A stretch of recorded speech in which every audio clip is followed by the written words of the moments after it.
Hi, The Rock has come back to behind the turnbuckle.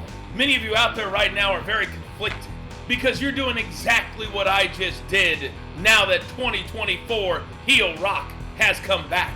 And you're asking yourself, why do I feel this way? Why do I want to be like this man who it's so apparent is not built like the rest of us, despite the fact that he makes fun of you, where you come from, and what you do? That's the beauty of being a heel. So it got us to thinking here behind the turnbuckle. Outside of The Rock, who are the 5 greatest cool heels of all time? And you can agree or you can disagree. Number 5, the $1 Million Man, Ted DiBiase. All of you who are old enough to remember, this line became synonymous with Saturday mornings. Everybody's got a price for the $1 Million Man.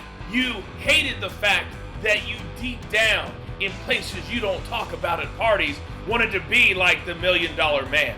And then you had to think to yourself, do I have a price? Would I do that for $100, $200, $300? When you're talking about a character that is so real life and is so relatable, that's what the $1 Million Man, Ted DiBiase, truly was. And he was so creative. One point, even paying Andre the Giant to beat the Hulkster, win the title, and sell it to him. Now later it would be vacated, but that's not the point. He proved that even the biggest of big men had a price. And that's why all of us, over the years, from time to time to time, we realized that the $1 Million Man, Ted DiBiase, is more like a lot of us than we want to admit. That's why he's my number 5.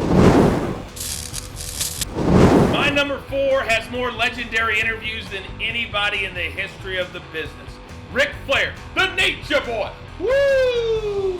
You go to any arena, any stadium around the world, you hear that, everybody knows exactly who it is. And think about all of those interviews.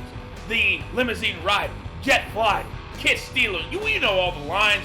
And then inside the ring, known as the dirtiest player in the game. There's nothing that Ric Flair would not do to stay on top and stay the champion.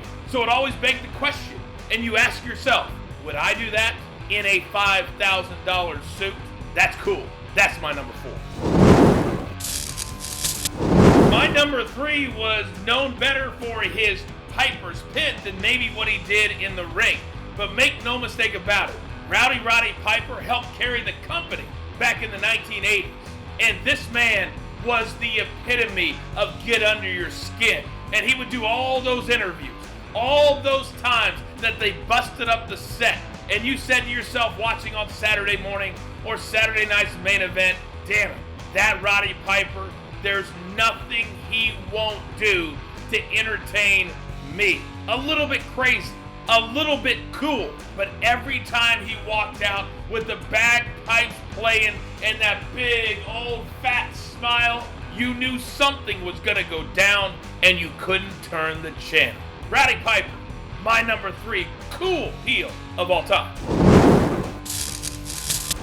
Now we're down to the final 2, and it wasn't easy. But my number 2 cool heel of all time, for several reasons, was the Macho Man, Randy Savage. He's coming to town, yeah. And he's bringing alongside Miss Elizabeth, yeah.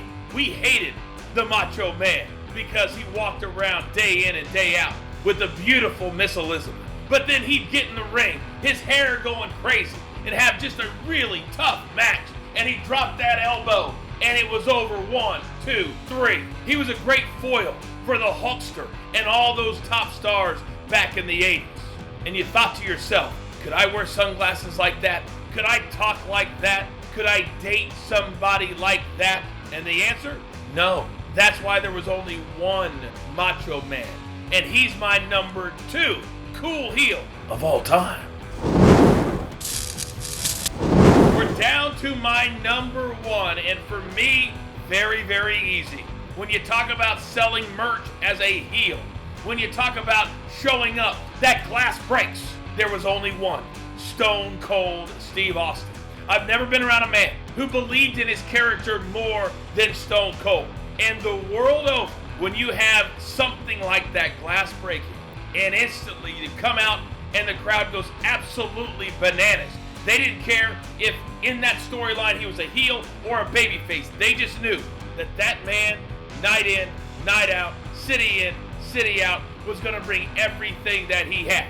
Stone Cold loved being a heel. Stone Cold loved being the main event star in the WWE. He didn't want anybody else having that spot. And as a heel, that's exactly the attitude that you have to have. To this day, and maybe will never be again, there has never been anybody as cool being a heel as my man, Stone Cold Steve Austin.